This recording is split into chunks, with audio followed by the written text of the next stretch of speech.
We are excited to announce our new partnership with Sleeve, a top brand TCG accessories. Whether you are into One Piece, Yu-Gi-Oh, Pokemon, or you just have a favorite anime, this is the right place for you. And with the code HEAL5 or by shopping through the link down below, you'll get 5% of your order while also supporting our channel. Big thanks to Sleeve and to all of you for supporting us. Now back to the video. Hello guys, welcome back to the channel. Today we are here with Gionni, who has just won the Athens Regional, his 5th victory, so hi Gionni.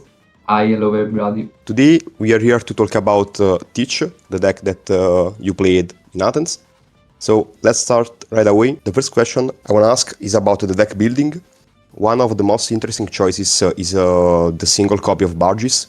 Did you ever regret running just one during the tournament, and why only one?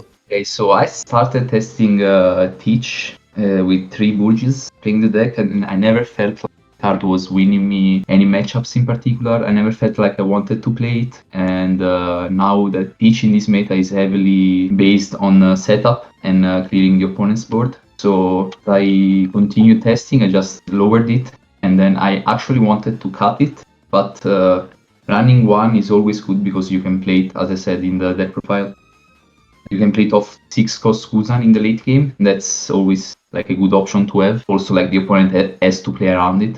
So that's why I played one at the event, and I think I played it one time against Flash in top 8 because I played it off of 6 cost Kuzan ultra late game. The turn before I went for lethal, basically. Yeah, that was the only time I played it, and I don't regret having only one. At 4 dawn, in most matchup, you don't even want to play it. You prefer playing the blocker or just playing Lafitte the Q.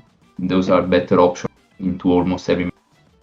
Will you change anything about the list, or do you feel like it's just right for the format? No, I just feel like it's perfect for OP12 without PRB. I think it's the perfect list. And how do you think the deck will change once PRB come out? I think the only good card is the new 4-cost Shiryu blocker. I think that's a really good card. I would like it to implement it in my deck list. I just need to figure out the ratios of some cards. Maybe you can cut one Sanjuan Wolf because the new Shiryu is a blocker, so it does the same thing. Yeah, maybe you can cut one Burgess as well, or just one Black Hole. Even the older Shiryu to play 2 of the new Shiryu. Now let's talk about the matchups. The first matchup I wanna talk about is Green Zoro. How do you approach this matchup? When do you start using your reader effect?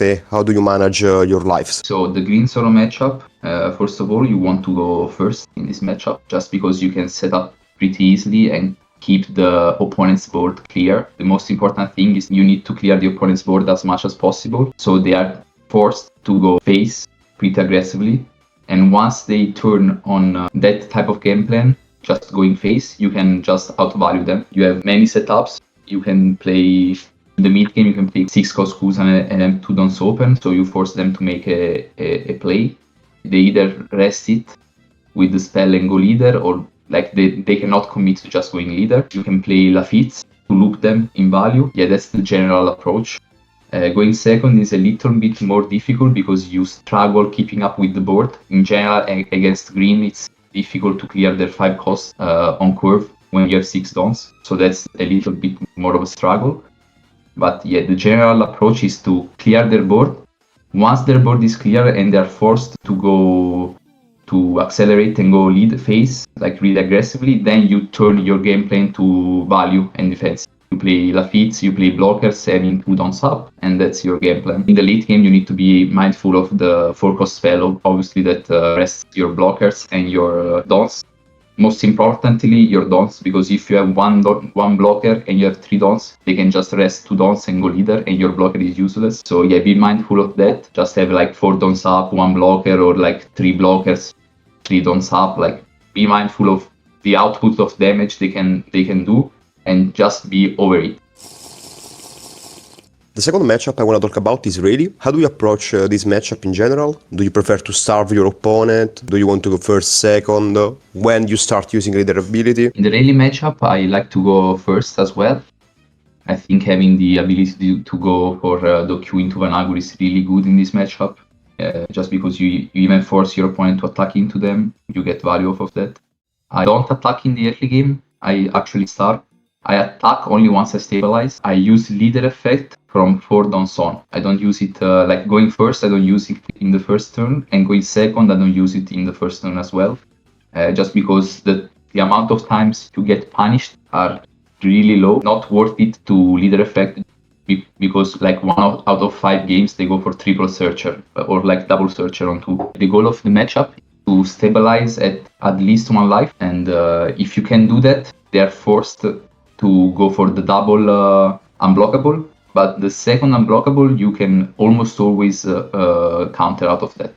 So it's important to realize at what point of the game you are and to accelerate at the right time. So basically, if you can counter out of 3 unblockables, for example, you just keep going. But if you calculate that you can counter out of 2 unblockables, you need to accelerate to close him before he closes you. But usually they only play 2 unblockables. It's really hard for them to find the triple unblockable in a game. So most of the games you stabilize at 1 life, you win. In this matchup, it's really important to play around your Lafitte and your Doqs. Going second, especially, seeing like Lafitte at 2 dons or Doq at 2 dons really makes a difference. So it's a little bit eye rolly in that. The third matchup I want to talk about is Luffy UP. In my opinion, this is one of the toughest matchup to handle. How do you manage the game? Which card are you specifically looking for, the one you must see, and which turn give you the chance to gain an advantage? The OP matchup is actually a little tricky. I don't think it's an unfavorable matchup. I think it's at least 50-50. Your game plan is to basically go first, and if you curve out on 5 dons Kuzan, on 7 don Teach, then they play their 9 cost, and then you are pretty, like, if you curve that out, then you have another 5 cost Kuzan or Vanagur. You can just easily KO their 9 cost, and from there you should be favorite because they have no board. If you play your value game right, you should be favorite. You can out pretty much every 9 cost, but I mean that's not always the case, but that's the best curve you can go for. You need to, most of the times when they swing 6 at your Vanagur, you let it go, like 90% of the times. One other important thing is to start not using Sage effect once you have around 20 cards in the deck. If you don't need it, just don't use it, because the UP can just deck you out if you continue using Sage effect. And yeah, be mindful not to throw away important cards like 6 cost Kuzan, 5 cost Kuzan, like never discard those. You need them in the late game. And sometimes you can, like, don't discard Vanagur too. The game can go so in the late game that you want to have extra Vanagurs. So you can play Vanagur first, then once you EKOs it, you can play Kuzan to get it again. If you discard all your Vanagurs and you just play them off of 5 cost Kuzan, you only have 4, and those might not be enough in a game. If you can set up 2 7 cost, that's good as well. You can use 1 to swing and 1 to just KO. The turn that makes you win almost every time is that, let's say you have Teach Vanagur, and you have Teach 7 cost Teach in hand and Tempest Kick, and they play 9 cost. If you can play like Tempest Kick, Vanagur, and KO with the Teach you have in hand and attack with the second one, from then on, you just won the game.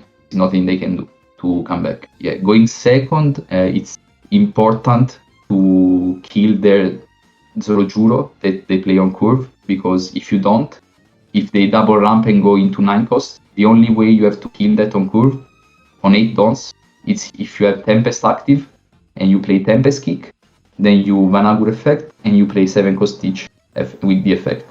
That's the only way you have to out the 9 cost, and if you don't do that, then you pretty much lost the game. So it's really important to either kill the Zoro, or you want to play 1 Maira so that you have your Tempest ready for 8 dons. That's the only way you can out that perfect curve going first. Also, one thing people misunderstand about the matchup, you never play Burgis, like almost never play Burgis. The only spot I would play it is ultra late game off of 6 cost Kuzan. On 4 it's always better to go Lafitte, or even just go Lafitte 6 leader and something, but never play Burgis. Just free value for the opponent. It's useless because you never close the game because you go aggro against UP. There is no, like, that's not a game plan, so don't play it, just do not do it. And then the last matchup I want to talk about is Luffy Green Purple. That is probably the hardest matchup for the deck, but it's not your first time facing it in Top Cut, and we have proven that you can win it. So what's the secret to beating this matchup? What are mistakes players should avoid? that ones that could cost them the game right from the start? Now the matchup is pretty bad, to be honest, and I think the best way to approach it right now is to go first and leader effect from the start of the game, so that they cannot search for the key pieces. They don't cycle with their stage, they don't cycle with the Zoro Juro, 4-cost Zoro Juro. So they are less consistent in finding their pieces. And you want to look for the start that is the Q on 3 dons and having the Van Aggro on 5 dons to KO their Zoro Juro. From that point on, I think the game is 50-50. And you just need to clear their board as much as you can. And if you can't, you go for the best defensive possible play. That's basically 6-cost Kusa. Yeah, after the first 3-4 turns, you can even set up to KO with Tempest Kick. They go a little bit slower if they leave you at like 2-3 lives. Yeah, that's the best approach. Going second, actually, I don't use leader effect until they are at 7 dons, just because of the 7-cost Luffy Taro. The best game plan I found is to look for Burgess and having the big beater on board that can just try to clear their board by swinging. If you cannot do that, just set up in any kind of way and play defensive. That's the best way to win against GP Luffy. The problem is that if they really curve out, you cannot do anything. If they see middle ends or just suboptimal ends, then you can play and you can try to be mindful of what the opponent is trying to do. If he's trying to aggro you, play accordingly. Like try to get value out of Lafitte, out of 6-cost Kuzan. And if he's trying to go for a more of a pudding setup game, like pudding stage, playing in multiple turns, just try to play a setup game. You can take it a little slower because it's not going as aggro as he can, but you need to clear the puddings, because if you let like 1 or 2 stick for more than 1 turn, it's impossible to come back. Last question, the same I asked everyone else. What's one tip you'd give to players who want to get better with this deck? What's the thing that boosted your win rate the most once you realized it? I think one of the most important things is to be mindful of your outs. So before you start a turn, you need to be mindful of what you have in hand, what you need to get from your stage, for example. So you need to play your outs. Maybe you need a particular card. You need to be mindful that you need to use the 5-cost Kuzan effect before. You may top deck it and play it. Be mindful of your outs. Also be mindful of what your opponent is trying to do, because if you see your opponent really going aggro, then you start adapting your game playing to Lafitte's and value. But if you see your opponent is just playing their normal curve, then you have to set up and just destroy their curve. And teach basically is that you need to realize what your opponent is doing and you need to counter that. And right now with the list I'm playing, you can either go for control games or you can go for value games. The list is really good doing both of those things. So you need to be mindful of what gameplay to adopt to disrupt the opponent's strategy, basically. Okay, Gionni, thank you so much for your time. We hope the video was helpful and we'll see you in the next video. Bye! Thank you, bye-bye.